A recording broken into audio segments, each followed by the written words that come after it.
Party अपना vote. Asaduddin Owaisi साहब को हमने नेता मान लिया है।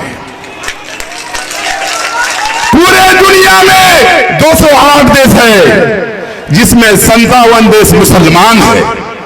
ये 57 मुस्लिम देश ने हिंदुस्तान का मुस्लिम लीडर मान लिया है कि हिंदुस्तान का मुस्लिम लीडर असदुद्दीन ओवैसी साहब है। इसलिए हम लोग गलती करने वाले नहीं हैं। हम लोग दरी नहीं बिछाएंगे, कुर्सी नहीं बिछाएंगे, टिश्यू पेपर नहीं बनेंगे। बैरिस्टर असदुद्दीन ओवैसी साहब, बिहार के सदर जनाब अख्तरुल ईमान साहब,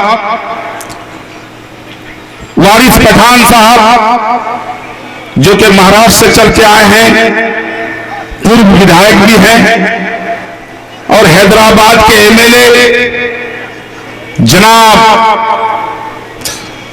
माजिद हुसैन साहब, आदिल साहब, जिला अध्यक्ष नसीम साहब, बहुत सारे लोग हैं जो कि एमआईएम के चाहने वाले हैं, एमआईएम के प्रत्याशी हैं।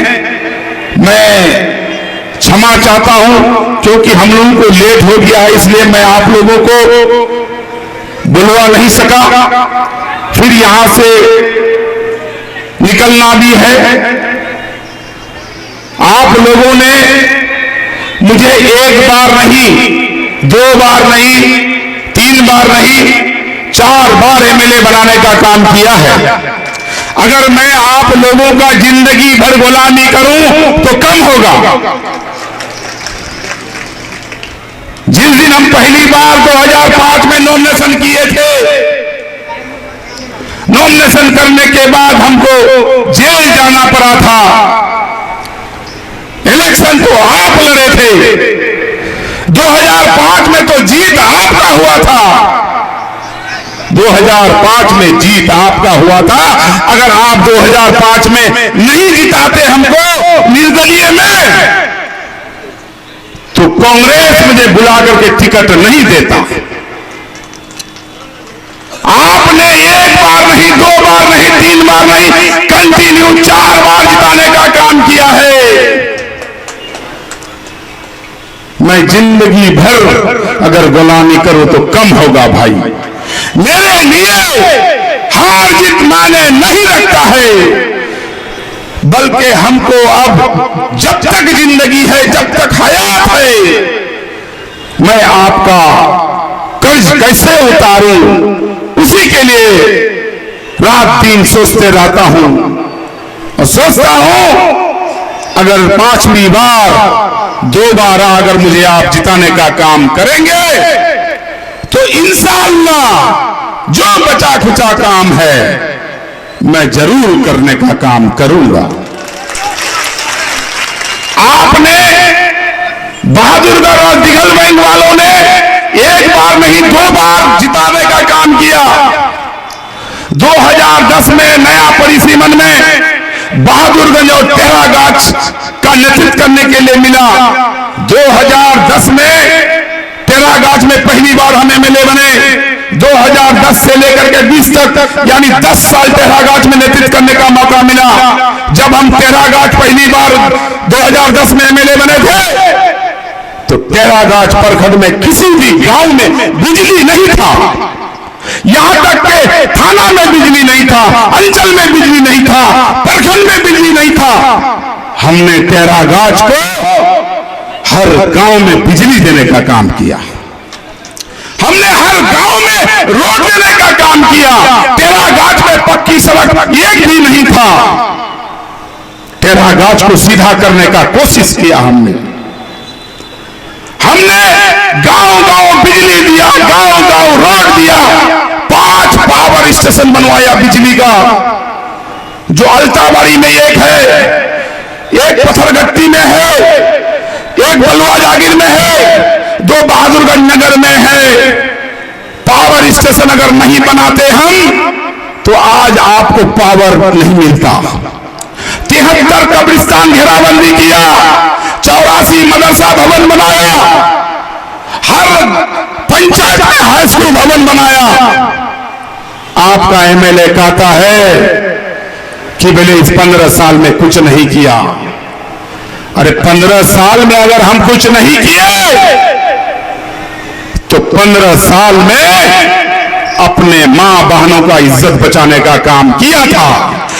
कभी किसी को पुलिस केस में फंसने के लिए नहीं दिया। थाना प्रभारी को बोल के हो, एसपी को बोल के हो, डीएसपी को बोल के हो, जैसे हो मैटर को हल करने का काम करता था। तुम्हारे वक्त में इस 5 सालों में हमने देखा हर लाश को पोस्टमार्टम किया जा रहा है और कब्रिस्तान से भी लाश उठाया जा रहा है। आपने कहते हैं कि 600 रोड बनाया, 300 पुल बनाया। भाई ये एमआर फंड होता है, एमआर आरओ विभाग में एक एमआर फंड होता है जो कि नया रोड बनने के बाद 5 साल बाद मेंटेनेंस में उसको 1.5 इंची ढलैया किया जाता है या ऊपर से कालीकरण किया जाता है। वही रोड का काम करके बोलता है कि 600 रोड का काम किया और शिलान्यास जाके करता है। रिपेयरिंग में शिलान्यास नहीं होता है। मेरा किया हुआ जितना भी रोज का काम हो रहा है वो तौसीफ आलम का देन है जो आज पक्की सड़क में देख रहे हैं। ये एक भी स्कूल भवन आप बताइए 2020 के बाद एक भी कब्रिस्तान घेरावबंदी दिखाइए आप हमको। एक भी प्राइमरी स्कूल में भवन बनने का काम नहीं किया। ठीक है तौसीफ आलम 15 साल में कुछ नहीं किया, लेकिन आप बताइए इस 15 साल में आपने क्या किया? सब काम तो आप ही किए हैं। तो मैं आपसे पूछना चाहता हूं चुनीमारी पुल क्यों नहीं बना? कोयमारी पुल क्यों नहीं बना? कटलवाड़ी पुल क्यों नहीं बना? डाला टू दरमिया जो जाने वाला रोड में पुल है वो पुल क्यों नहीं बना? जैकट का छलका पुल क्यों नहीं बना? मोहम्मद नगर में जो पुल है उर्फानता के घर के पास वो पुल क्यों नहीं बना? बंगाली चौक में चचरी पुल में आज तक भी जाया जाता है लोग, क्यों नहीं बना? मैं पूछना चाहता हूं आपसे।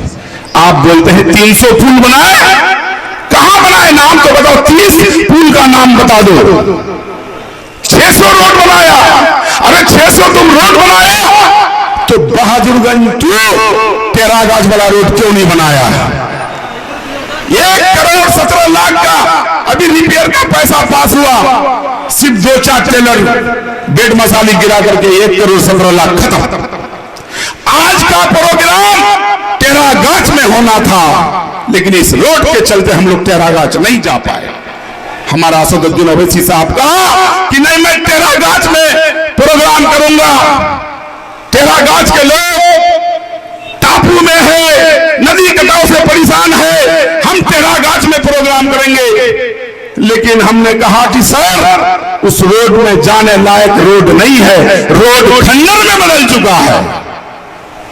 लेकिन नेक्स्ट प्रोग्राम में आप लोगों से वादा करता हूं इंशाअल्लाह दूसरा प्रोग्राम हम टेरागाछ में करेंगे। जैसे चाहे हमारा असदुद्दीन ओवैसी साहब को मोटरसाइकिल में ले जाना पड़े, मैं ले जा करके मैं आप टेरागाछ में प्रोग्राम करने का काम करूंगा। आज कहते हैं कि एमआईएम बी टीम है, एमआईएम बी टीम है। अरे आज उसी का देन है जो 85,000 आपको वोट देने का काम किया। नहीं तो आप 2010 में लालू का टिकट से राजद से लड़े थे, आपका वोट आया था 5,000।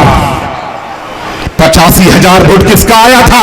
ये असदुद्दीन ओवैसी साहब का आया था, पठान साहब का आया था, मजलिस का आया था।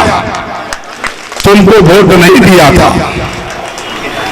आज कहते हो बेटी विधानसभा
आज मजलिस का देन है जो आपने विधानसभा पहुंचने का काम किया।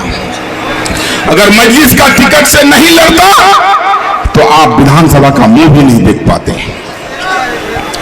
आज कहता है कि तौसीफ आलम बोले जाहिल है।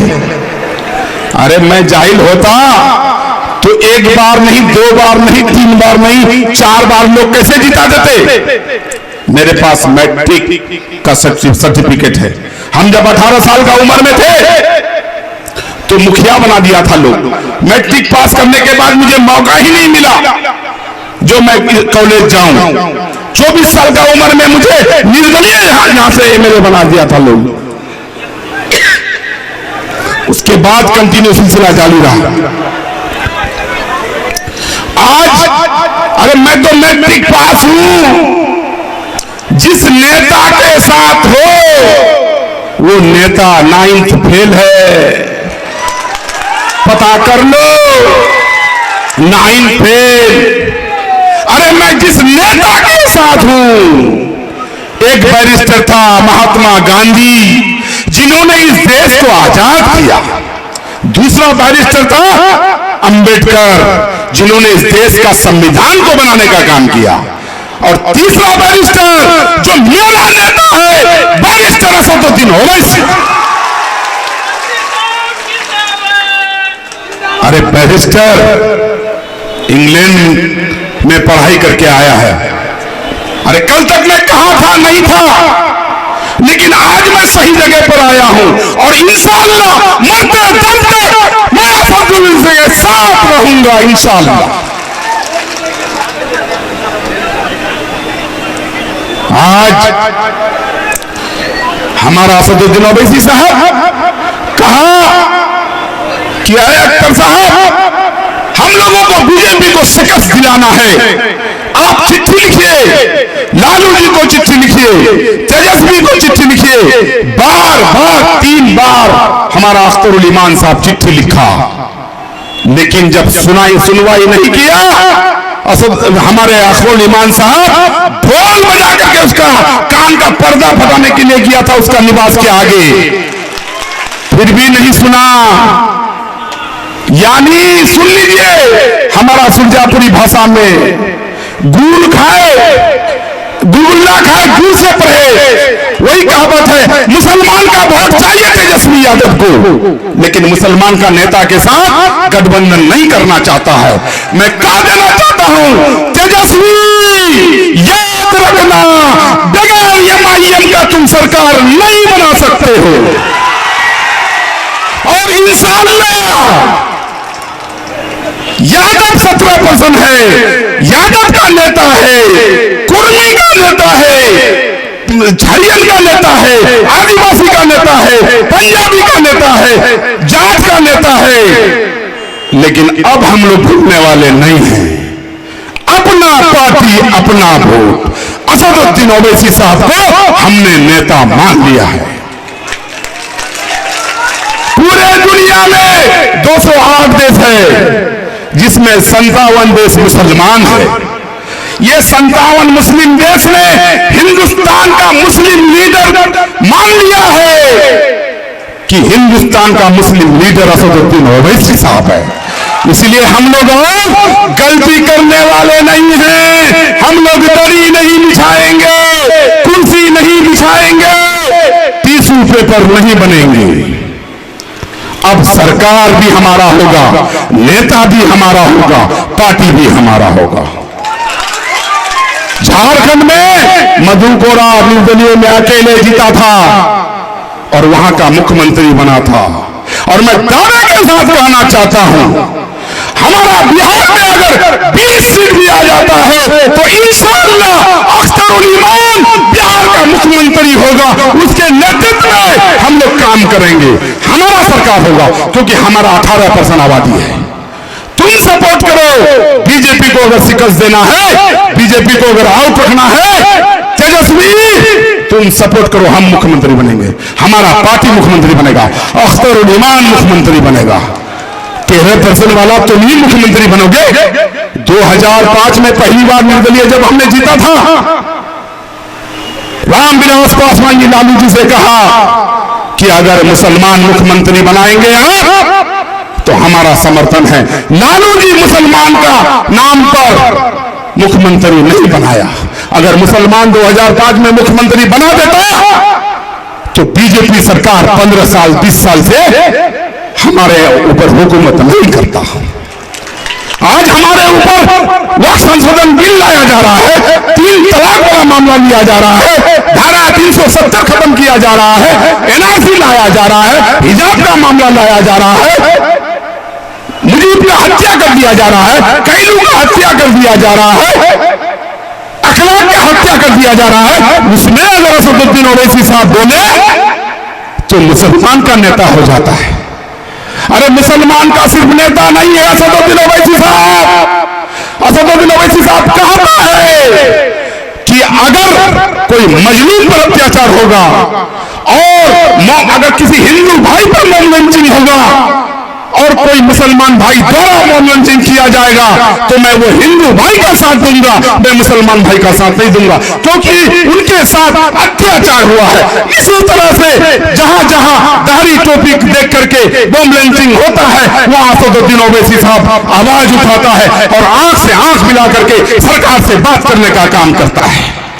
तो असदुद्दीन ओवैसी साहब मुसलमान का नेता है, असदुद्दीन ओवैसी साहब मजलूमों का नेता है, असदुद्दीन ओवैसी साहब दलितों का नेता है, असदुद्दीन ओवैसी साहब महादलित का नेता है।